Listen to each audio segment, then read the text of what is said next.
Sourate 42. La consultation. Au nom de Dieu, le tout miséricordieux, le très miséricordieux. Ha, Mim, Ain, Sin, Qaf. Celui qui t'inspire, toi et ceux d'avant toi, est Dieu, le Tout-Puissant, le plus sage.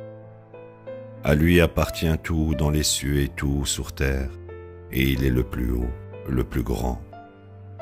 Les cieux au-dessus d'eux se brisent presque par révérence pour lui, et les anges louent et glorifient leur Seigneur, et ils demandent le pardon pour ceux sur terre.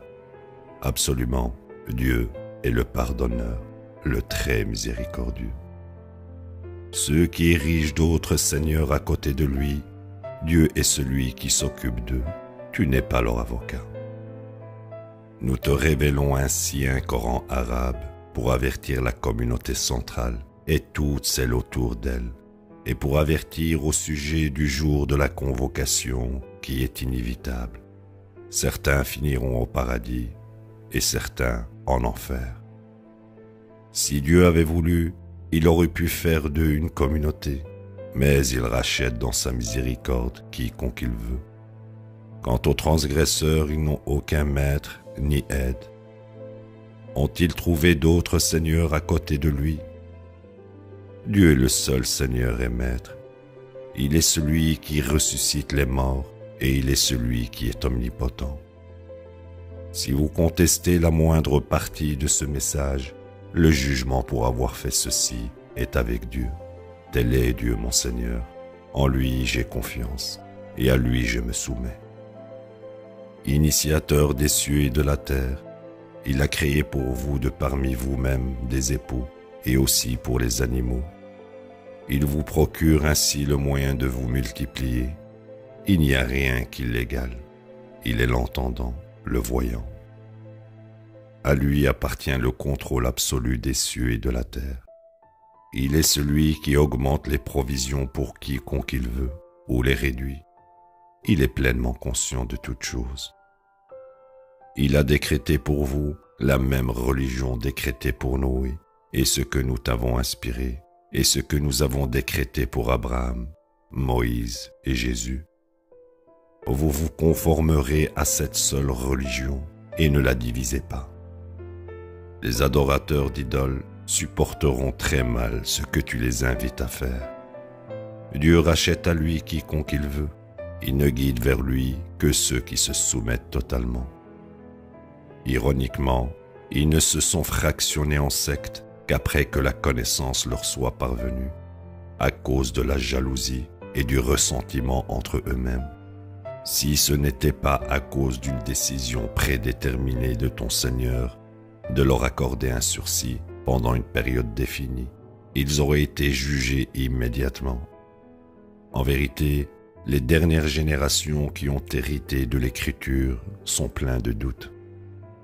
Ceci est ce que tu prêcheras, et préserve avec constance ce qui t'est ordonné de faire, et ne suis pas leurs souhaits. Et proclame, je crois en toutes les Écritures envoyées par Dieu. Il m'a été ordonné de juger parmi vous équitablement. Dieu est notre Seigneur et votre Seigneur. Nous avons nos actes et vous avez vos actes. Il n'y a aucun argument entre nous et vous. Dieu nous réunira tous ensemble. À lui est l'ultime destinée. Ceux qui argumentent au sujet de Dieu après avoir reçu son message, leur argument est rendu nul auprès de leur Seigneur. Ils ont encouru la condamnation et ont mérité un châtiment sévère. Dieu est celui qui a fait descendre l'Écriture pour délivrer la vérité et la loi. Pour autant que tu saches, l'heure du jour du jugement peut être très proche. La défie ceux qui n'y croient pas. Quant à ceux qui croient, ils sont inquiets à son sujet et ils savent que c'est la vérité. Absolument, ceux qui nient l'heure sont allés loin dans l'égarement. Dieu est pleinement conscient de toutes ses créatures. Il pourvoit aux besoins de quiconque il veut. Il est le puissant, le tout-puissant. Quiconque recherche les récompenses de l'au-delà nous multiplions les récompenses pour lui. Et quiconque recherche le matériel de ce monde, nous lui en donnons, puis il ne reçoit aucune part dans l'au-delà. Ils suivent des idoles qui décrètent pour eux des lois religieuses jamais autorisées par Dieu. Si ce n'était pas à cause d'une décision prédéterminée, ils auraient été jugés immédiatement. En vérité, les transgresseurs ont encouru un châtiment douloureux. Tu verras les transgresseurs préoccupés au sujet de tout ce qu'ils auront commis. Tout reviendra et les hantera. Quant à ceux qui ont cru et mené une vie droite, ils seront dans les jardins du paradis. Ils recevront tout ce qu'ils souhaitent de leur Seigneur. Ceci est la grande bénédiction. Ceci est la bonne nouvelle de Dieu à ses serviteurs qui croient et mènent une vie droite. Dis, je ne vous demande pas de salaire, je demande vivement à chacun de vous de prendre soin de vos propres familles. Quiconque fait une bonne œuvre, nous multiplions sa récompense pour cela. Dieu est pardonneur, reconnaissant. Ils disent, il a fabriqué des mensonges au sujet de Dieu. Si Dieu avait voulu, il aurait pu sceller ton esprit. Mais Dieu efface le faux et affirme le vrai avec ses paroles. Il est pleinement conscient des pensées les plus profondes. Il est celui qui accepte le repentir de ses serviteurs et remet les péchés. Il est pleinement conscient de tout ce que vous faites. Lui répondent ceux qui croient et mènent une vie droite. Il les couvrira de ses bénédictions. Quant aux mécréants, ils ont encouru un châtiment sévère. Si Dieu augmentait les provisions pour ses serviteurs, ils transgresseraient sur terre. C'est pourquoi il les envoie précisément mesurer à quiconque il veut. Il est pleinement connaissant et voyant de ses serviteurs. Il est celui qui fait descendre la pluie après qu'ils aient désespéré et propage sa miséricorde. Il est le seul maître, le plus digne de louange. Parmi ses preuves est la création des cieux et de la terre et les créatures qu'il propage en eux. Il est capable de les convoquer quand il veut. Tout mal qui vous arrive est une conséquence de vos propres actes et il passe sur beaucoup de vos péchés. Vous ne pouvez jamais fuir et vous n'avez personne à côté de Dieu comme Seigneur et Maître. Parmi ces preuves sont les bateaux qui naviguent sur la mer avec des voiles comme des drapeaux. S'il voulait, il aurait pu figer les vents, les laissant immobiles au-dessus de l'eau. Ceux-ci sont des preuves pour ceux qui sont constants, reconnaissants. Il peut les anéantir comme conséquence de leurs propres œuvres. Au lieu de cela, il passe sur beaucoup de leurs péchés. Ceux qui argumentent contre nos preuves sauront qu'ils n'ont aucun fondement.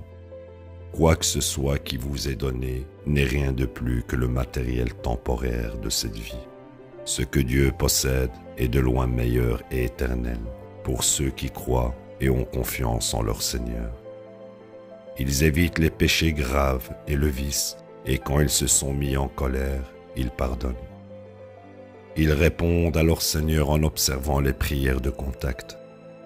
Leurs affaires sont décidées après due consultation entre eux, et de nos provisions pour eux, ils donnent en charité. Quand une grave injustice s'abat sur eux, ils se lèvent pour leurs droits. Bien que la juste rétribution pour une injustice soit un châtiment équivalent, ceux qui pardonnent et maintiennent la droiture sont récompensés par Dieu. Il n'aime pas les injustes. Certainement, ceux qui se lèvent pour leurs droits, quand une injustice s'abat sur eux, ne commettent aucune erreur. Ceux qui sont en tort sont ceux qui traitent les gens injustement et recourent à l'agression sans provocation. Ceux-ci ont encouru un châtiment douloureux. Recourir à la patience et au pardon reflète une vraie force de caractère. Quiconque Dieu égare ne trouvera jamais un autre Seigneur. Et tu verras de tels transgresseurs, lorsqu'ils verront le châtiment, dire, pouvons-nous avoir une autre chance? Tu les verras lui faire face humiliés et déchus, et regardant, en essayant pourtant d'éviter de regarder. Ceux qui ont cru proclameront, les vrais perdants sont ceux qui ont perdu leurs âmes et leurs familles au jour de la résurrection. Les transgresseurs ont mérité un châtiment perpétuel. Il n'y aura pas d'alliés pour les aider contre Dieu. Quiconque Dieu égare ne peut jamais être guidé. Vous répondrez à votre Seigneur avant que ne vienne un jour qui est décrété inévitable par Dieu. Il n'y aura aucun refuge pour vous ce jour-là, ni d'avocat. S'ils se détournent, nous ne t'avons pas envoyé comme leur gardien. Ta seule mission est de délivrer le message. Quand nous couvrons les êtres humains de miséricorde, ils deviennent fiers. Et quand l'adversité les touche, comme conséquence de leurs propres actes, les êtres humains se changent en mécréants.